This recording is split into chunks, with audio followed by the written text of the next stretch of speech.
वो चीज़ है, तुम कर लोगी। मेरी बड़ी बहन ने मुझे कहा था। सबरीन ने कहा नहीं, शर्म नहीं कर सकेगी, नहीं करने दें। सबरीन को ये था कि नहीं कर सकेगी, ये शाय है, मतलब भी इससे नहीं होगा। मैंने जब काला किया तो समीना जी वो एक हम हमेशा सुनते ना कि रात में आप स्क्रीन पे और सुबह हिट हो गए। जिस दौर में मैं आई उस दौर में वो ज़माना नहीं था, पीटीवी नहीं था कि रात में आप आएँ और सुबह हिट हो जाएं। बट ट्रस्ट मी, मेरी वो छोटी सी जो शॉर्ट फिल्म थी कालक या टेली प्ले था, छोटा प्ले था, वो मैंने रात को किया एंड मुझे रात में कॉल सबरीन को कि सबरीन ये तुम्हारी बहन है, क्योंकि उसमें मैं गंजी भी हुई। तो मैंने बहुत एफर्ट करके कि यार मुझे पूरी एक्टिंग करनी है, मुझे अपना बेस्ट देना है। तो वो फिर मैंने छोड़ दिया बीच में। फिर मैंने कहा कि नहीं, मुझे एक्टिंग नहीं करनी, मेरे लिए मुश्किल है।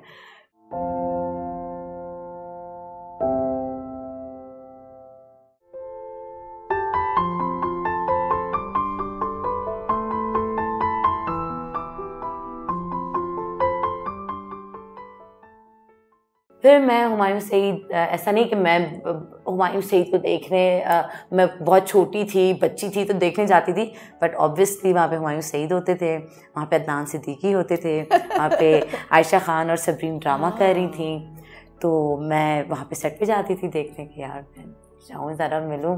तो मुझे हुमायूं ने एक दिन कहा कि तुम क्यों नहीं काम करती। मैंने कहा नहीं, मुझे नहीं आता, मुझे नहीं करना। और सेट पे एक दफ़ा ना किसी का झगड़ा हो गया था। जब मैंने काला किया था मैं सहम गई थी, डर गई थी। मुझे झगड़ों से बहुत डर लगता है, मुझे लाउड होने से बहुत एक वो होता है कि अब थोड़ा सा मैं खुद भी हो जाती हूँ, क्योंकि काम के साथ मुझे लगता है वक्त आपको चेंज कर देता है। लेकिन शुरू में मैं बिल्कुल भी वो नहीं थी।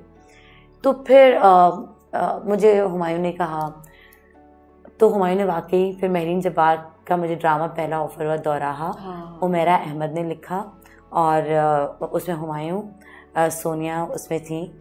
और मुझे किसी ने कहा, सबरी ने कहा तुम्हारी सोच है महरीन जब्बार, उमेरा अहमद, हुमायूं, सोनिया, तुम्हें कितना बड़ा ड्रामा मिला है, तुम्हारी सोच है। मैंने कहा अच्छा। फिर मैंने वो किया। स्टेप फादर से कैसा रिलेशनशिप है? अब मेरा बहुत अच्छा हमेशा रहा उनसे, क्योंकि शायद मुझे बहुत छोटी थी तो मेरी उनसे एक अटैचमेंट थी, तो मेरा उनके साथ हमेशा अच्छा रहा। बहन भाइयों में किसके करीब? अब बहन भाइयों में कमाल की बात, हम सारे एक दूसरे के बहुत करीब हैं। मैं कहती हूँ हम एक दूसरे के माँ बाप भी हैं, चाचा मामा भी हैं, ताया पुप्पू भी हैं, दोस्त भी हैं, हम सब कुछ एक दूसरे के हैं, हम बहन भाई हैं। तो ये कहाँ से, ये हिस्बानी कहाँ से नाम आया? अब जैसे सैयद में बहुत सारी कास्ट होती है, बलोचों में बहुत सारी कास्ट होती है, मरी बलोच। Why you not हिस्बानी? मेरे सर्टिफिकेट में बचपन से वो जो बलोच लिख दिया गया, तो मेरे नाम से सनम बलोच ही कंटिन्यू किया गया। उनके नाम से जो हिस्पानी लिखवाया गया तो वो नाम फिर उसी तरह चला। बट लोग समझते हैं कि जी ये सगी बहनें नहीं हैं या ये अलग हैं, तो ऐसा नहीं है। जैसे सैयद में बहुत सारी कास्ट होती है, इस तरह बलोच में बहुत सारी कास्ट। हम हिस्पानी बलोच हैं। तो मेरे नाम से बलोच, तो वो मैंने बलोच को ही कंटिन्यू किया। सबरीन को अपना हिस्पानी अच्छा लगता है तो वो हिस्पानी लिखा हुआ था। आपकी फैमिली में कितनी ज़बानें बोली जाती हैं? हमारी फैमिली में नाना और नानी जब आपस में बोलते थे, हमसे बड़े प्यार से बात की, आपस में झगड़ा किया सराइकी में हैं, उसी वक्त सराइकी आ जाती थी। ठीक है, या कोई बात को आपस में उसी वक्त सराइकी में बात करते थे, हमसे सिंधी में बात करते थे। और हम लोग घर में, हमारे छोटे छोटे बच्चे भी वो सिंधी में बात करते हैं। और अगर बाहर जाते हैं या स्कूल जाते हैं, फारसी नहीं थी कहीं पर भी? फारसी नहीं थी, बट हम जो है माइग्रेट करके, हम बलोच जो हैं वो ईरान से हम लोग माइग्रेट करके, जो हमारे बड़े थे वो वहाँ से माइग्रेट करके पाकिस्तान में यहाँ पे आए। हम सिंध में आए तो हम सिंधी ज़्यादा बोलते हैं। और फिर वो कैसे आ गई सराइकी? सराइकी जो है वो नाना नानी वो लोग बोलते थे और उनके अम्मी अब्बू, तो वो कई सालों से लाइक फिर वो जो माइग्रेट करके जब हम ईरान से वहाँ पर ज़बानें बोलती हैं? मैं सिंधी तो हम लोग बोलते ही हैं, उर्दू हम लोग बोलते हैं, और सराइकी टूटी फूटी बोल लेते हैं। बाकी जहाँ पे अंग्रेज़ी का काम चलाना वहाँ पे अंग्रेज़ी का काम चला लेते हैं, जहाँ पे बलोची का काम चलाना वहाँ पे थोड़ा सा बलोची का काम चला लेते हैं। तो इस तरह की 5-6 जब ये एक्ट्रेस पंजाबी तो ऑब्वियसली वो सब तो सराइकी है, तो 5-6 ज़बानें मतलब कि आप प्ले कर सकते हैं। हाँ, कर सकते हैं। किस किस्म के मर्द अच्छे लगते हैं? जो वाकई मर्द हों, जो सही मायनों में मर्द हों, जो इंसान के बच्चे हों, जो झूठे ना हों, जो सच बोलते हों। मैं कहती हूँ आजकल मुझे औरतों में मर्द ज़्यादा नज़र आने लगते हैं। मर्दों में मुझे औरतें ज़्यादा मैंने कहीं नजर आने पढ़ा लगी था हैं। मैं कहती हूँ किसी मर्द को भी मैन कि एक औरत इवेंचुअली वो मर्द बन जाती है जैसा वो चाहती है। है। हाँ, मैं वो हूँ कि मैं सच बोलूंगी। अगर मुझे किसी के सामने कोई एतराफ़ करना होगा ना, हाँ। शायद मर्द नहीं करेगा, मैं कर लूंगी। मुझे ऐसा मर्द चाहिए जो सच बोलता हो। तो ये मोहब्बत कब हुई थी कि शादी हो गई? या ये कब चुपके से हुई थी? और मैं भी वहां थी और पीरू भी गए थे तुम्हारी शादी में। यस, हाँ, ये किस तरह आ गया था भाई अब्दुल्ला? अब्दुल्ला इस तरह आया था कि क्योंकि वो लिखा हुआ था, वो अल्लाह की तरफ से लिखा हुआ था। अच्छा, अल्लाह ने उसको, तुमने मांगा था या खुद ही चला आया था? नहीं, मैं समा टीवी पे अचानक गई, वो अचानक समा टीवी पे आया। उन्हीं दिनों में हमने ज्वाइन किया था चैनल। कुछ दिन पहले वो आया था, कुछ दिन बाद मैं आई। और वो शादी का कोई प्लान नहीं था एंड शादी हो गई। उसके मैं शायद वो ना कि उसके माँ बाप भी आए तो उनसे भी बात हुई, तो आंटी मैं आपको यहाँ पे अम्मी लेके चलती हूँ, अब आपको कहाँ जाना है, मैं आपको लेके चलती हूँ। मैं उस तरह की हमेशा से रही हूँ। तो अब्दुल्ला मुझे बहुत एक डिफरेंट बंदा, बहुत पढ़ा लिखा, बहुत डिसेंट। और हम लड़कियाँ वो भी होती है ना कि यार मैंने इसको कहा तुम 8 बजे पहुँच गए, 9 बजे पहुँच जाए। मैं किसी और को कहती तो वो 7 बजे पहुँचता। तो हम शायद थोड़ा सा उस दुनिया में। तो he's a nice guy, yeah, he's a nice guy. He's a nice guy. हाँ, अब्दुल्ला से मुलाकात अचानक हुई, अल्लाह की तरफ से लिखा था एंड वो होना था, झट मंगनी पट ब्याह हो गया। हाँ, वो वाली बात। हाँ। हमारी बहुत अच्छी दोस्ती थी, we were very good friends, और हमें लगा कि हम सारी ज़िंदगी बहुत अच्छे दोस्त बन के रह सकते हैं। तो वो एक बहुत अच्छे इंसान है। अच्छा, he's a nice Are you guy. friends? अभी भी है वो, आप दोस्त हो? No, we are not. लेकिन हम एक दूसरे के लिए अच्छा सोचते हैं, मुझे ये पता है। Oh, that's very nice. मुझे ये पता है कि वो कहीं पे भी होगा तो मेरे लिए कभी गलत नहीं सोचेगा। Okay. वो मुझे कोई तकलीफ पहुंचेगी तो उसको तकलीफ पहुंचेगी। हाँ। और आज मुझे भी ये पता है उसकी कामयाबी मुझे खुशी देगी, उसकी खुशी मुझे खुशी देगी, उसका गम मुझे गम देगा। And what makes you happy? बहुत खुश। My family. जब मेरी फैमिली खुश हो, जब मेरी फैमिली मेरे आसपास हो, मेरे लिए उस दिन अगर मुझे पता हो ना कि मेरे बहुत सारे फ्रेंड्स एक जगह जमा हो रहे हैं, तो पार्टी हो रही है, ये हो रहा है, वो हो रहा है, और एक तरफ मुझे ये पता हो कि हमारे फैमिली फ्रेंड्स, मेरा पूरा ख़ानदान एक तरफ जमा हुआ है जहाँ पे सिर्फ बिरयानी बनी हुई होगी या चावल बने होंगे, दाल चावल होंगे, लेकिन हम सब साथ में बैठे होंगे, मेरे कज़न्स, वो सब। बस कैसी बातें करते जब सब इकट्ठे होते हैं? एक दूसरे की क्लास लेते हैं, एक दूसरे का मजाक उड़ाते हैं। और अपने ड्रामे में देखा था कैसी मोटी लग रही थी, ये लग रही थी, वो लग रही थी, इस तरह की बातें। हाँ। एक दूसरे को बहुत ज़्यादा क्रिटिसाइज भी करते हैं, और सपोर्ट झगड़े भी करते हैं, लड़ाइयाँ भी करते हैं। फिर जी किसी दो बहनों की आपस में लड़ाई होगी तो धड़ाधड़ झगड़ा लड़ाई, फिर हम बस करते हैं, फिर वो वाला होता है। फिर एंड यहाँ पर होता है हर कोई अपने कमरे में चला जाता है। और कितनी देर लगती है दोस्ती वापस करने में? अगले दिन सुबह साथ में बैठ के खाना होता है, चाय पीनी होती है, बैठना होता है। मेरा ये था, ये मैंने सीखा था उनके घर से जब हम नूरपुर की रानी कर रहे थे, मेहताब आप। हाँ। कि घर में टीवी एक होना चाहिए, घर में बहुत ज़्यादा टीवी नहीं होनी चाहिए, हर कमरे में टीवी नहीं होना चाहिए। मैंने जब ये बात सुनी थी ना, तो उसके बाद हमने रूल बनाया, जो कि अब वो हमने रूल खुद ही तोड़ दिया। अब हम सबके कमरे में टीवी है, लेकिन मुझे अच्छा लगता है कि मेरे कमरे में आके बच्चे टीवी देखते हैं, तो मुझे बहुत अच्छा लगता है। नहीं आता तो मुझे बुरा लगता है, मैं कि तुम आओ मेरे रूम में आके टीवी देखो। तो क्योंकि इसी बहाने बैठ जाते हैं, हम बैठ जाते हैं। तो जब हमारे घर में वो टीवी एक था, जब हम सब साथ में, जब मैं नूरपुर की रानी करके आई, मैंने कहा घर में टीवी एक होगा, किसी के बेडरूम में टीवी नहीं होगा। सुबह क्या होता था, मेरा और सबू का, फॉर एग्जाम्पल सबरीन की लड़ाई हुई किसी बात पे, हम बात नहीं करें, अब सुबह मजबूरन नाश्ता बैठ के साथ करें। अब ना चाहते भी हंसी आ जाए, हंसे तो बस, हंसे तो फंसे, फिर दोस्ती हो जाती थी। तो ये मेरा हमेशा रूल रहा है कि पहल करती हो मनाने में। हाँ, हमेशा। मुझे पता होता है ना मैं गलत नहीं भी हूँ तो भी पहल करती हूँ। मुझे सॉरी करने में अच्छा लगता है, फील गुड। जब मैं गलत नहीं भी हूँ ना तो भी मैं सॉरी करती हूँ, आई फील गुड, मुझे अच्छा लगता है। कभी किसी बात मुझे छोटा बनना, झुकना अच्छा लगता है। फैमिली के अलावा कौन अच्छा लगता है बहुत ज़्यादा? मेरे दोस्त, मेरी टीम, जिन लोगों के साथ काम करती हूँ, आई लव देम। मैं उनसे इश्क करती हूँ, मैं उनको बताती नहीं हूँ, मैं आज बता रही हूँ, मैं उनसे इश्क करती हूँ। मुझे उनसे बहुत मोहब्बत है जिनके साथ काम करती हूँ, चाहे वो मेरी मॉर्निंग शो टीम हो, चाहे वो मेरी ड्रामे की टीम हो। हाँ, मैं हाइपर भी होती हूँ, मैं गुस्सा भी करती हूँ, मैं नाराज़ भी होती हूँ। वो मुझे बहुत अच्छे लगते हैं। मेरे कुछ क्लोज़ फ्रेंड्स हैं, 4-5 दोस्त, वो मुझे बहुत अच्छे लगते हैं। 1-2 लोग और थे। मुझे लगा कि दोस्ती में भी, प्यार में भी आपको धोखा नहीं देना चाहिए।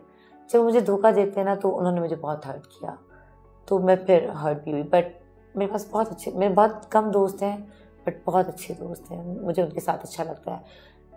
हाइसम मेरा वाहिद वो दोस्त है। मैं ज़्यादा फ़ोन पे मैं मैसेज कर सकती हूँ, मैं फ़ोन पे ज़्यादा बात नहीं कर सकती। मुझे फ़ोन इस्तेमाल करना थोड़ा सा अजीब सा लगता है। लेकिन हाइसम हुसैन जो हैं, सब लोग जानते हैं, डायरेक्टर, वो मेरा वाहिद दोस्त है जिससे मैं घंटों बात कर सकती हूँ, घंटों।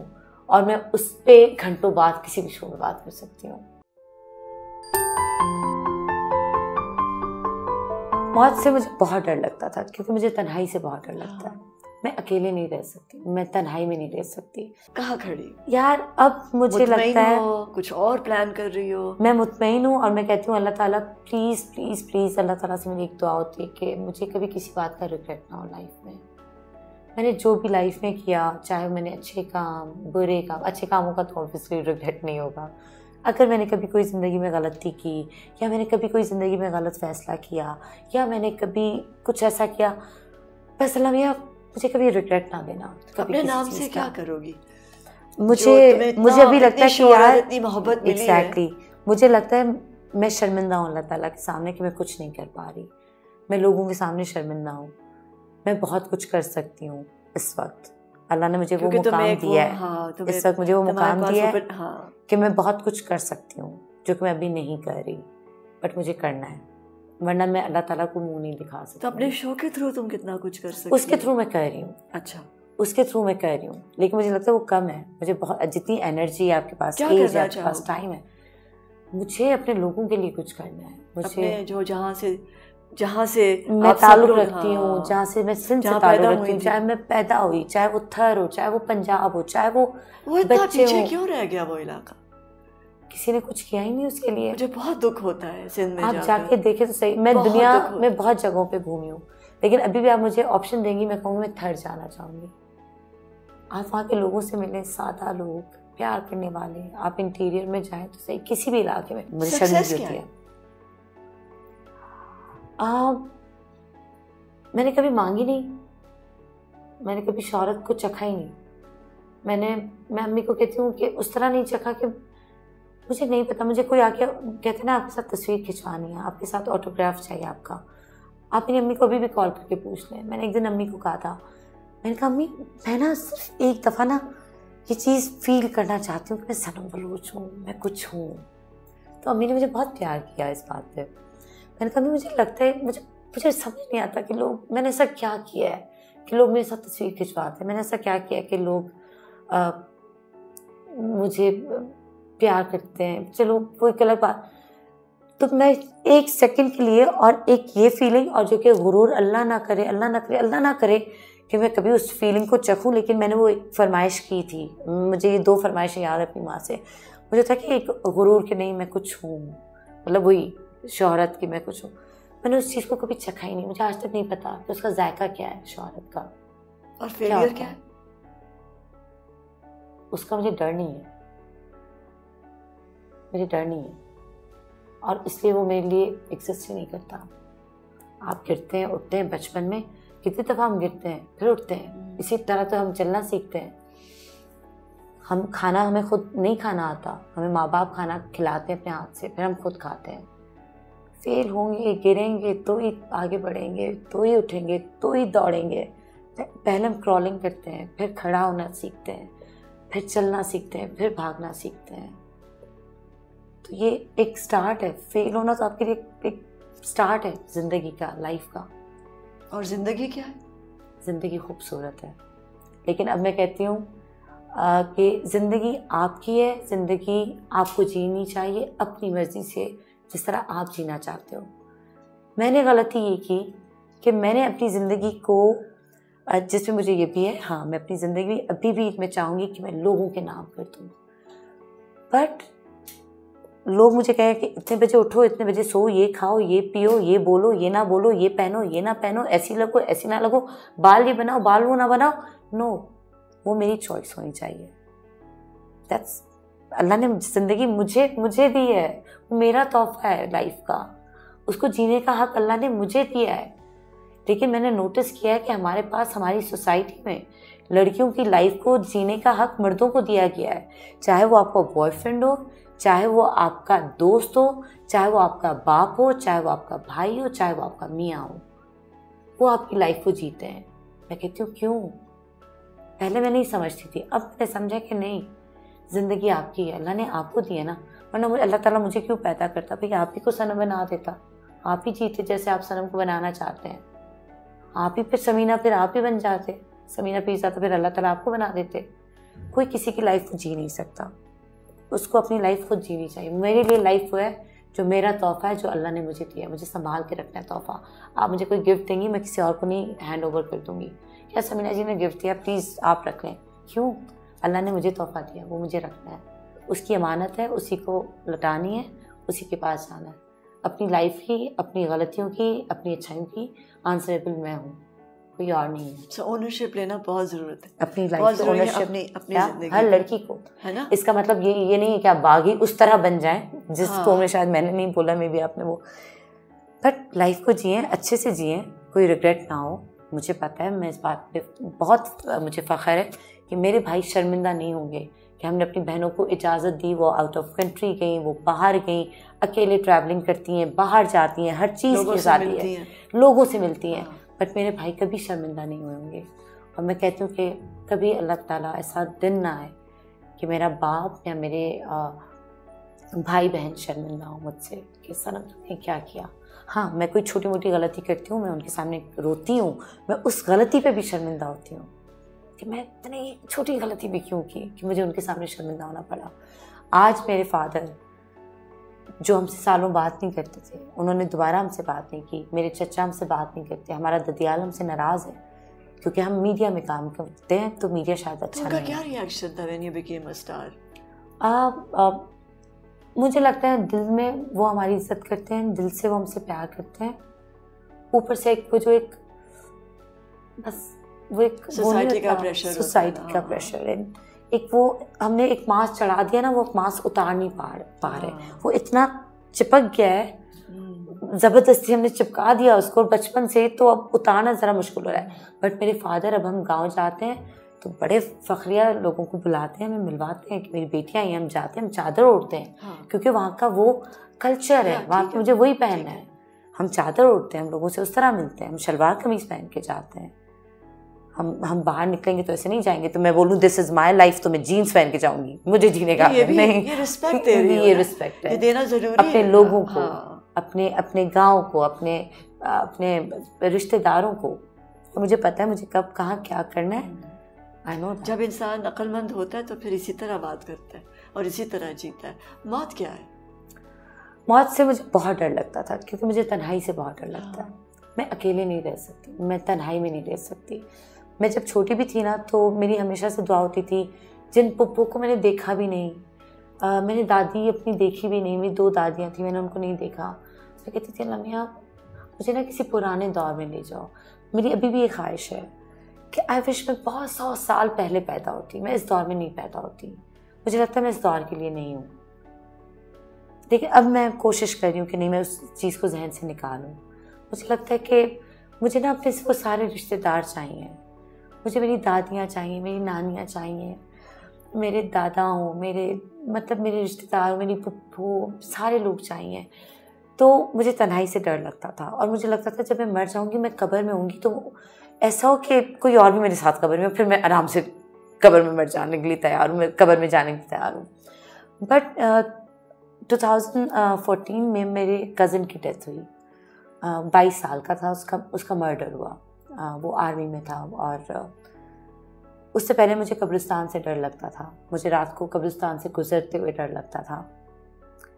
लेकिन जब हादी की डेथ हुई, जब वो शहीद हुआ, हम सबका फेवरेट कज़न, वो भी मिलने जुलने वाला, जोड़ने वाला सबको, कोई किसी को बोलेगा तो छुपा देगा बात कि यार कोई लड़े नहीं, आपस में मिलने और साथ रहें।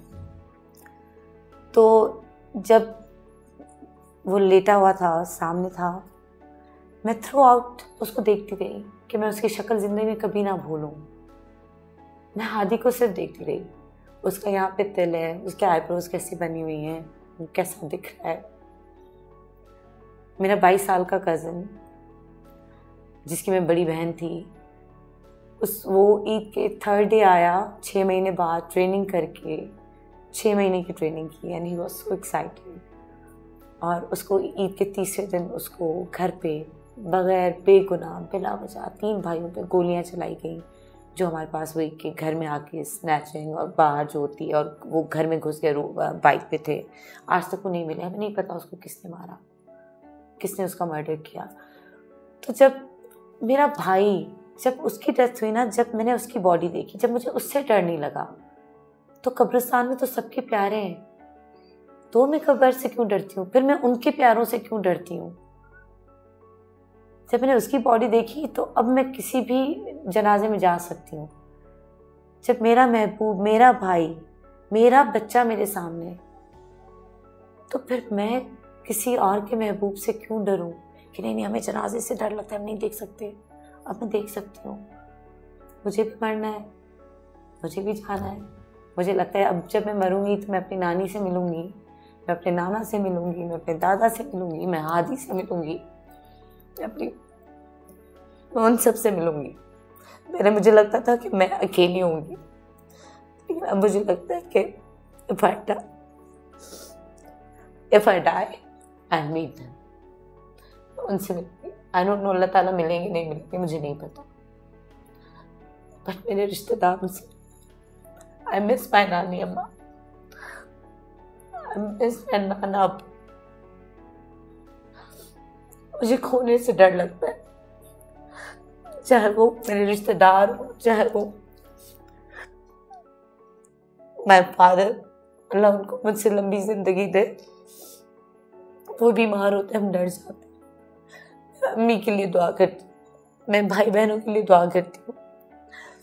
कभी कभी जब मैं इतनी स्ट्रांग नहीं थी, अब मुझे लगता है कि मैं थोड़ी सी स्ट्रांग हूँ, थोड़ी सी। मैं अभी भी नहीं हूँ, अभी भी मैं कभी सोचती हूँ बस मर जाऊँ, मैं ना जीऊँ, मेरे जीने का कोई फायदा नहीं है। मेरे बीच में एक फेज आया मुझ पे, या कभी अगर मैं सोचती हूँ कि मैं मर जाऊँगी तो क्या होगा।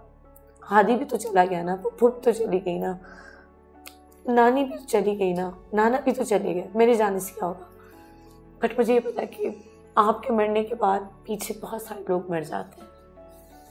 हमारी हर खुशी में, हमारी हर चीज़ में, हमारे ये रिश्ते होते हैं। हम एक दूसरे से जिक्र नहीं करते कि कोई और अपसेट ना हो, बट हम उनको मिस करते हैं। तो अब मुझे मौत से डर नहीं लगता एटलीस्ट। अब मैं मौत से ऊपर आ गई। मुझे मौत से बहुत डर लगता था, बहुत डर लगता था, और मुझे इस बात की खुशी होती कि मुझे मौत से डर नहीं लगता। मुझे कब्रिस्तान से डर नहीं लगता, मुझे कब्र से डर नहीं लगता। थैंक यू मेरी जान।